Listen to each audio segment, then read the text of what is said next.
Bismillahirrahmanirrahim. Qala musannif rahimahullahu taala wa nafa'ana bihi wa bi ulumihi fid dharaini. Amin ya rabbal alamin. Babul awal. Kemarin kita sudah tentang muqaddimah dan bab-bab yang akan dijelaskan sudah kita terangkan kemarin. Sekarang kita baru masuk di dalam pembahasan dalam kitab Babul Hadis, yaitu babul awal, bab yang pertama, fi fadilatil ilmi wal ulama'i, yaitu keutamaan ilmu dan keutamaan para ulama. Bismillahirrahmanirrahim. Dengan nama Allah, lagi Maha Pengasih, lagi Maha Penyayang. Beliau menulis kitab dengan diawali bismillah. Qala, telah berkata Nabi kita Muhammad sallallahu alaihi wasallam li Ibni Mas'ud radhiyallahu anhu, yang telah diriwayatkan oleh Ibni Mas'ud. Ini salah satu, beliau ini sahabat Nabi radhiyallahu,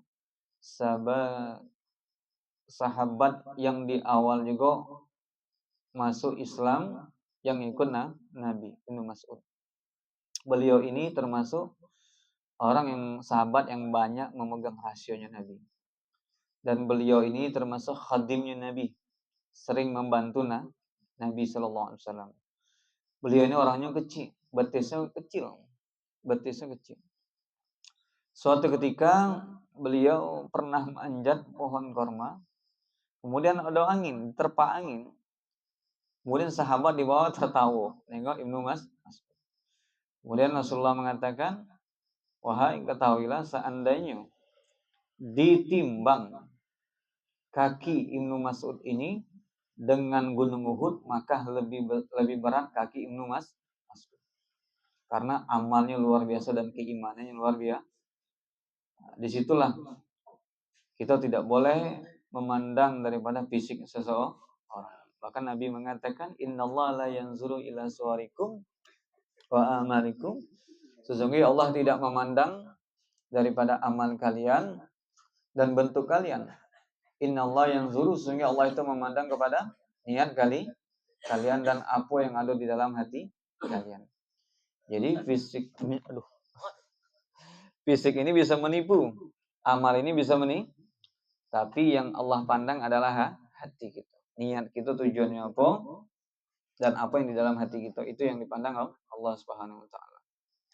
Beliau ini, Ibnu Mas'ud ini, termasuk kemana-mana Nabi, beliau selalu ada. Nabi bersiwak disediakan, Nabi mau berwudu disediakan. Kalau Nabi majelis taklim, selopnya dia megang, ditaruhnya di tangannya. Saking beliau benar-benar orang yang dekat sama Nabi kita Muhammad SAW. Kemudian Nabi katakan, ya Ibnu Mas'ud, wahai Ibnu Mas'ud, julusuka sa'atan, duduknya engkau sesaat, fi majlisil ilmi, di dalam majelis ilmu. Duduknya engkau sa'a itu sesaat di dalam majelis ilmi. La tamasu kolaman, walaupun engkau tidak memegang kolam, pena. Walaupun engkau tidak memegang. Tamasu itu memegang, kolaman yo pena. Walaupun engkau tidak memegang pena. Wala taktubu harfan, walaupun engkau tidak mencatat, taktubu itu menulis atau mencatat, harfan satu huruf pun di majelis ilmu tersebut, khairun laka, itu lebih baik untukmu, min idkil alfil raqabatin, daripada engkau membebaskan 1000 orang budak. Wah, itu luar biasa majelis ilmu ini. Jadi di awal-awal di sini ulama membuat musonef pengarang kitab keutamaan menuntut ilmu. Bayangkan, cuman duduk, tak megang pena, wala taktub, tak nyatat harfan satu huruf pun, khairul laka, itu lebih baik kepadamu, untukmu, min daripada itki, membebaskan alfi 1000 raqabah. Raqabah itu budak. Bayangkan, luar biasa duduknya di majelis ilmu. Bahkan dalam satu hadis, lebih afdal daripada mensolati 1000 jenazah, 1000 orang sakit, 1000 rakaat sholat sunnah, kalah duduknya sesaat dengan majelis ilmu. Kemudian wa nazuruka, dan engkau memandang ilah kepada wajhil alimi. Ketika engkau duduk dan engkau memandang wajahnya seorang alim, mandang orang alim itu khairul laka, itu lebih baik untukmu min alfil faras, daripada engkau mensedekahkan 1000 faras, itu kuda. Tasaddaqta, yang engkau sedekahkan biha, dengan kuda tersebut, fi sabilillah, di jalan Allah. Memandang, bayangkan, kata Nabi, engkau duduk dan memandang orang alim itu lebih baik daripada engkau mensedekahkan 1000 kuda di jalan Allah. Luar biasa. Makanya Imam Nawawi di dalam kitabnya Minhajul Abidin, Minhajul Talibin, Imam Ghazali, Minhajul Talibin, beliau mengatakan ibadah yang paling afdal setelah sholat fardu adalah menuntut ilmu. Lanjut, wassalamuka, ketika engkau mengucapkan salam alal alim, kepada orang yang alim, cuman datang, duduk, mengucapkan assalamualaikum kepada para seorang yang alim, khairun laka, itu baik untukmu min ibadati alfi sanatin, daripada engkau ibadah 1000 salat sunnah, ibadah 1000 tahun, sana itu tahun, 1000 tahun. Wah, ini luar biasa. Alfi 1000, sana tahun 1000 tahun. Ya karena dia tidak ada berilmu, tidak ada sisiu ibadahnya, tidak tahu rukun, capek. Bahkan di dalam Mukhtasar Ihya itu dijelaskan dalam hadis Nabi Imam Ghazali, kam min qaimi hazhu, berapa banyak orang itu mendirikan salat min salati ta'ab wa sa'bah, berapa banyak orang itu salat hanya mendapatkan letih dan payah. Karena apa? Ilmu di dalamnya tidak ada. Dia cuma nunggak, karena ilmunya tidak ada. Takbirnya tidak sah, Fatihahnya tidak sah, rukun tidak terpenuhi. Kemudian lanjut lagi hadisnya. Wa qala Nabi sallallahu alaihi wasallam, Nabi bersabda, fakihun wahidun mutawarun asadu ala syaitan min alfi abidin mujtahidin jahilin waraih. Luar biasa itu. Fakihun, satu orang yang fakih, wahid, satu orang yang fakih, mutawara, yang waro itu benar-benar menjago yang mana yang sebahat ditinggalkan, yang makruh ditinggalkan, apalagi yang haram. Asadu, lebih ditakuti oleh syaitan, satu orang yang alim, yang fakih, paham fikih, mengamalkan ilmunya, waro dia, asadu, lebih ditakuti daripada syaitan, min alfi, daripada 1000 abid, orang yang ahli ibadah, mujtahid, yang sungguh-sungguh, tapi dia jahil di dalam ibadahnya, walaupun waro, karena dia tidak tahu, capek tapi dia jahil, abid ya banyak ibadah terus, tapi karena dia tidak ngaji tasawuf, tidak ngaji fikih, sombong. Mendingan aku capek nih tahajud, nak dikit diomongnya, sia-sia. Jadi orang yang beramal itu disebut-sebut tidak ikhlas. Kayak mana orang yang masuk ayat dalam ember yang ada bolong, bocor habis, keliru. Nah, inilah gambarannya. Satu orang yang fakih, yang waro, itu lebih ditakuti oleh syaitan daripada 1000 orang abid ahli ibadah yang sungguh-sungguh, tapi dia jahil, walaupun dia waro. Nah, dulu ada suatu ketika seorang ulama ini kasam, ketika dia mau masuk ke masjid, setan itu tidak mau masuk, bolak-balik di depan pintu masjid. Ditanya sama orang alim nih, wahai, bahasa kita lah dah, wahai iblis, ngaku ada masuk. Aku bukan takut sama orang lagi sholat, aku takut sama orang alim tuh lagi tidur. Kalau aku dekat dengan napasnya, aku bisa terbakar. Kenapa? Tidurnya berwudu, ngadap kiblat, pakai adab-adabnya orang alim itu, dicatat ibadah. Kalau yang sholat itu kalau aku tiup sekali beda lupa tuh, itu beda tahu dia, tasa tidak, rukun tidak tahu. Nah, jadi setan itu lebih takut sama orang yang alim satu orang daripada 1000 orang ahli ibadah tapi jahil. Auzubillah. Kemudian waqala Nabi sallallahu alaihi wasallam, Nabi bersabda, hadis berikutnya, fadlul alimin, keutamaan orang alim pakai alim itu jadi fa'il, orang alim adalah abidi atas seorang yang ahli ibadah, kafadli yaitu sebagaimana keutamanya qamar yaitu bulan di malam Lailatul Badar. Yaitu Badar itu bulan purnama, al syairil daripada mencakupi semua kawakib. Kawakib itu bintang. Artinya orang alim itu daripada orang abid sebagaimana bulan purnama yang dikelilingi bintang. Tetap yang paling utama adalah bulan purnama. Walaupun bintang itu cantik indah nampaknya, tapi lebih tinggi derajatnya bulan purnama tadi, malam Lailatul Badar. Kalau qamar itu bulan di malam Lailatul Badar, di malam bulan purnama. Itu kan terang cahayanya. Saking segitunya keutamaan.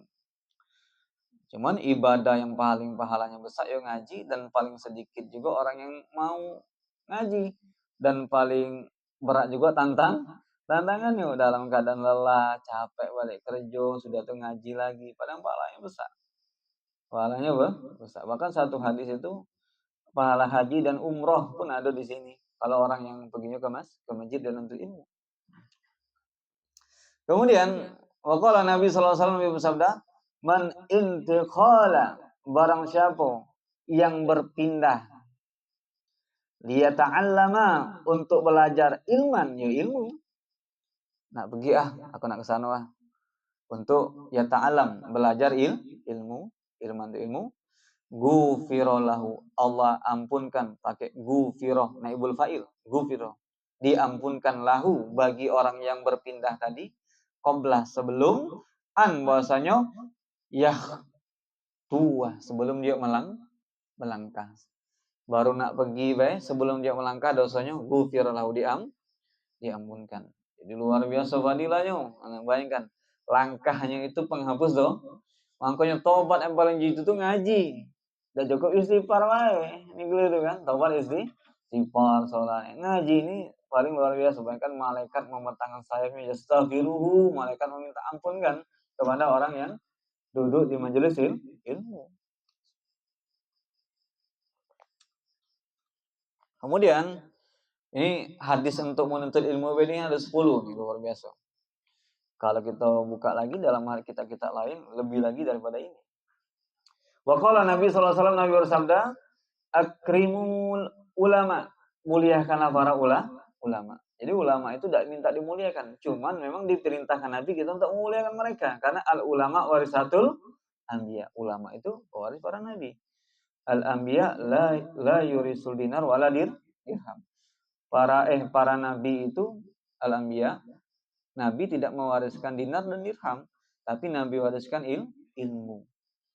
Inilah yang kita ambil warisannya nabi.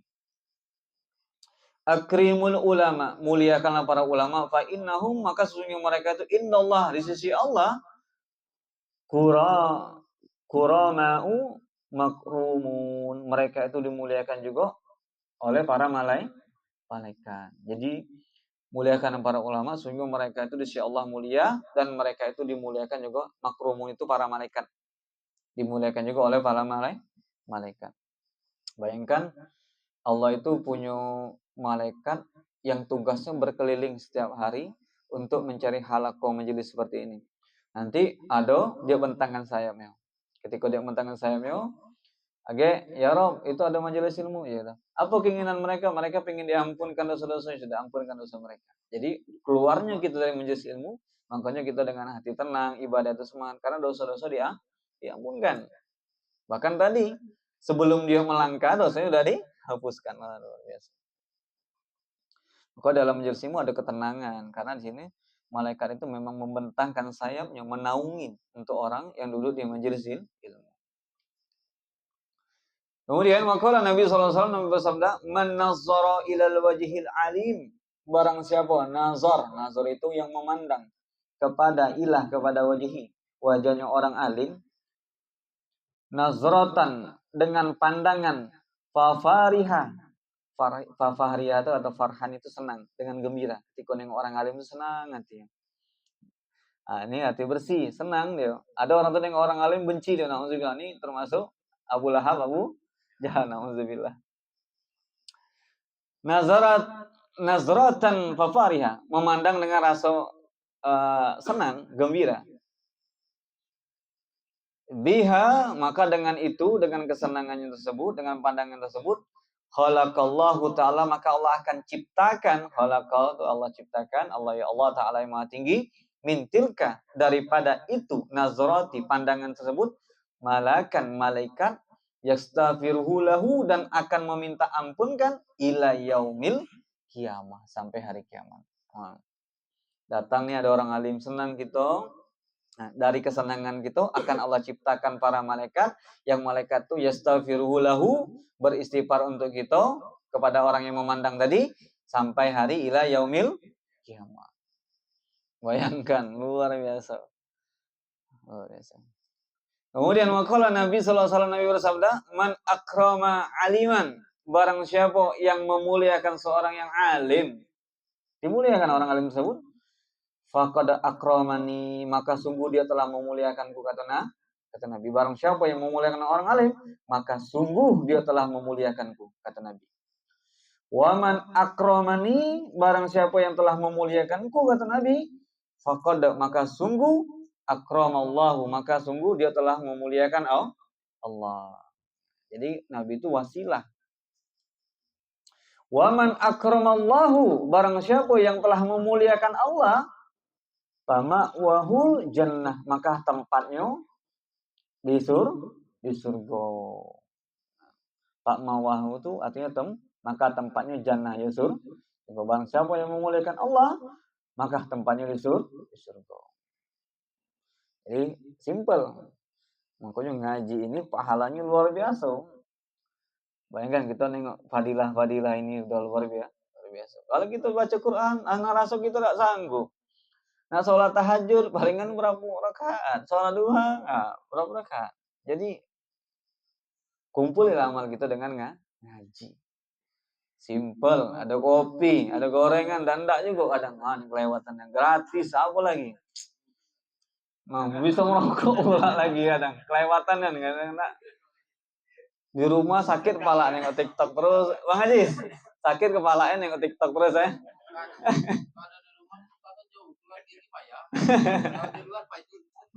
Di sini lah bisa Ramadan, bagaimana gangguan.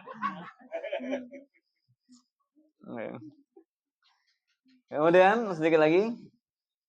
Kalau Nabi SAW sambungin yang tadi, hadis sebelahnya. Naumul alimi. Tidurnya, naum itu tidurnya.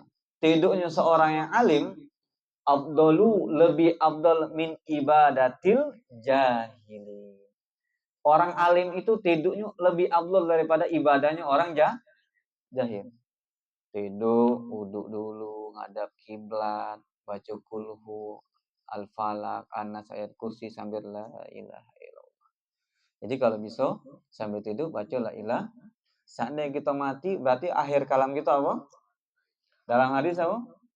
Man qala akhir kalami la ilaha illallah dahulul jannah. Barang siapa yang akhir kalamnya la ilaha illallah dahulul jannah. Jadi menjelang tidur la ilaha illallah.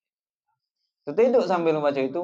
Kalau dia meninggal, akhir kalamnya la ilaha illallah. Nah, ketika dia tidur, ngadap kiblat, berwudu, itu dicatat sebagaimana orang ibadah. Sebelah kanan malaikat itu tidak pernah henti-henti sampai dia bangun. Nyatat.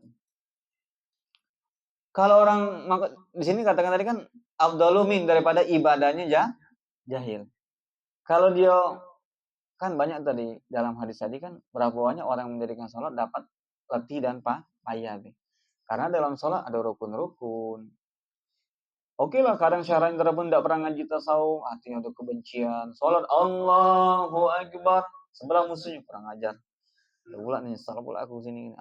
Sebelah kanan nyata kebaikan, sebelah kiri nyata dosa. Karena hatinya menggerutu, ada musuh dia, hasad. Hatinya ada dendam. Nah, berdosa terus dia. Kalau orang alim nggak lega hati, ya sudah, maafkan. Jadi tidurnya orang alim lebih afdal daripada ibadahnya orang jahil. Itu beberapa pentingnya. Bahkan dalam Al-Quran itu Allah katakan, yarfa'il ladzina amanu minkum walladzina utul ilman. Allah akan meninggikan derajat orang-orang beriman dan lebih tinggi lagi derajat orang yang berilmu. Bahkan doa Nabi pun, Rabbi zidni ilma, ya Allah tambahkan aku ilmu. Bayangkan. Saking ilmu dipinta untuk ditambah. Karena kalau orang di dunia ini, selagi kita hidup di dunia, kita akan dihadapi semua perkara. Dalam kita berkawan, kita dihadapi dengan kawan itu adalah ujian juga. Istri adalah ujian. Nah, kalau kita tidak ada ilmu dalam agama, kita akan berbuat, ngambil tindakan secara hawa nafsu. Kalau kita punya ilmu agama, wah ini tidak boleh kalau aku balas. Orang ini jahat, jangan aku balas jalan. Hukumnya dosa. Sabar, dapat. Orang ini balasannya secara syariat seperti ini. Ada. Dulu Imam Syafi'i itu orang alim. Beliau lahir pada tahun 150 Hijriah. Banyak orang yang hasad, yang iri kepada Imam Syafi'i. Suatu ketika kesal dia sama Imam Syafi'i, musuh. Imam Syafi'i jahit baju. Ketika pergilah tukang jahit ini disogok lah. Imam Syafi'i jahit baju di sini, iya. Nah, buat bajunya lengannya besar sebelahnya sikok besar. Zaman dulu kan lengan-lengan baju orang Arab, kalau tengok film-film klasik dulu bajunya besar. Sikoknya dibuat kecil, di sikoknya dibuat besar untuk mempermalukan Imam Syafi'i. Imam Syafi'i orang alim, dia tidak terpancing. Orang cerdas itu dia tidak mau perilaku dia didikte oleh orang lah. Kalau kita kan tidak, wujud jahat, wah lebih jahat. Oh dia tidak pernah datang, aku sorry dan datang, najis itu dan datang. Nah, ini kan jadinya kita rendahnya. Perilaku kita didikte oleh perilaku orang lain, waduh gitu. Nah, orang alim enggak. Dia berharap Imam Syafi'i ngamuk agar jatuh wibawanya. Pergilah Imam Syafi'i. Sudah selesai baju tadi, sudah. Ditengoknya lah, sekali Imam Syafi'i coba. Nah, sikok ini kecil, sikok ini besar. Alhamdulillah kata dia kan. Ini jahitan yang aku inginkan. Jadi kalau yang ini kecil, jadi tidak payah lagi aku menggulung ketika aku menulis kitab, kata Imam Syafi'i. Yang ini besar, jadi aku bisa untuk menyimpan kitab di dalam bajuku tersebut. Bingung dia. Malu, Imam Syafi'i tidak marah. Kesal, tambah benci. Karena kok Imam Syafi'i tidak marah. Cerdas Imam Syafi'i menghadapi seseorang yang hasad kepada. Coba kalau gitu, mungkin sumpah serapah. Wah, kurang ajar, ganti kalau gitu. Tapi Imam Syafi'i luar biasa. Ya, beliau tahu apa yang dia lakukan. Orang alim itu yatafakur qoblal amal, yatafakur qobla kalam. Berpikir, nak buat ini berpikir tadi kalau aku kayak gini nanti efeknya gimana, berpikir. Nak ngomong pun berpikir apa yang mau dia bahas, apa yang dia ucapkan. Kalau orang bodoh tidak, sudah ngomong baru dia nyesal. Iya, ngapa aku ngomong kayak itu tadi ya? Akhirnya, ngapa aku lakukan kayak gini ya? Orang cerdas tidak berpikir dulu, setelah berbuat yuk pikirkan dampaknya, akibatnya, maslahatannya, mudaratnya, kebaikannya. Nah, ngomong juga berpikir. Ini sakit hati tidak orang kalau saya ngomong ini. Ada manfaat, ada unsur dosa di sini. Nah, kalau yang orang jahil tidak, ngomong dulu baru berpikir. Apa aku ngomong kayak hati kayak gini ya? Akhirnya, Astagfirullah. Nah, sedikit lagi lanjut. Kemudian maqala Nabi sallallahu alaihi wasallam, Nabi bersabda, "Man ta'allama, barang siapa yang belajar, ta'allam, belajar.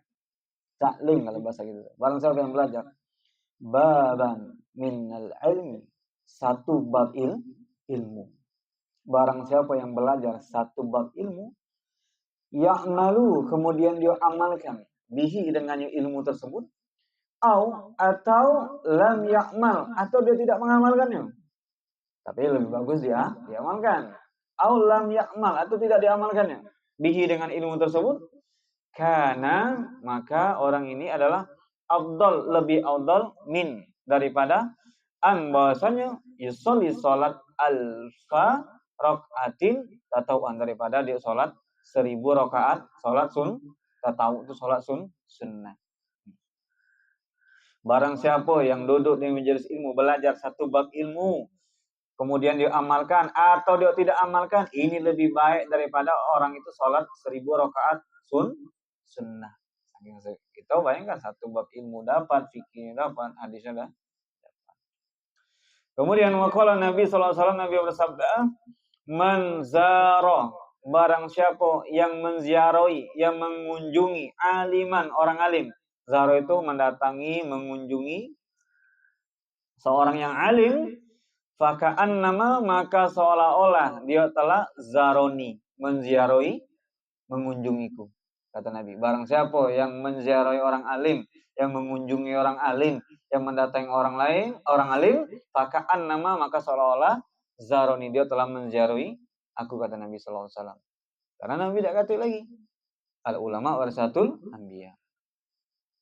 Wa man sofaha, dan barang siapa yang bersalaman, sofaha itu bersalaman, aliman dengan orang alim, faka'an nama maka seolah-olah dia telah bersalaman, sofahani telah bersalaman denganku. Kadang kita berebut salaman sama orang alim.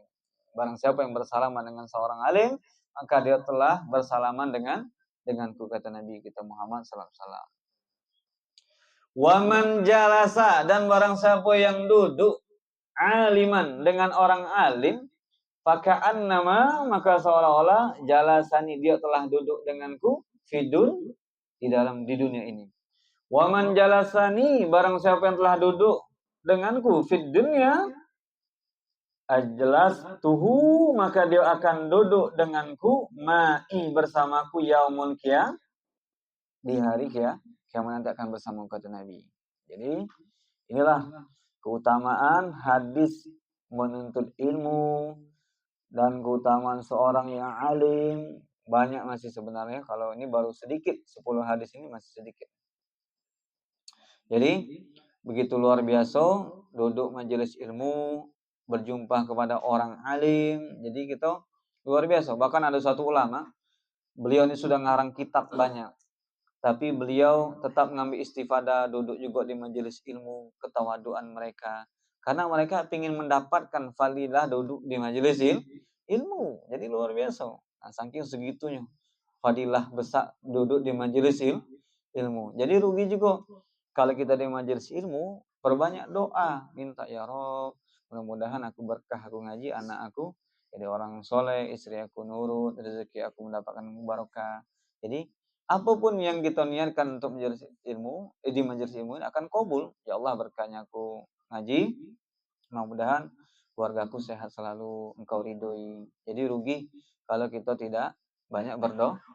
Insyaallah kita lanjutkan babul sani, bab yang kedua, fi fadilati la ilah, keutamaan la ilaha illallah. Wallahu taala alam bisawab.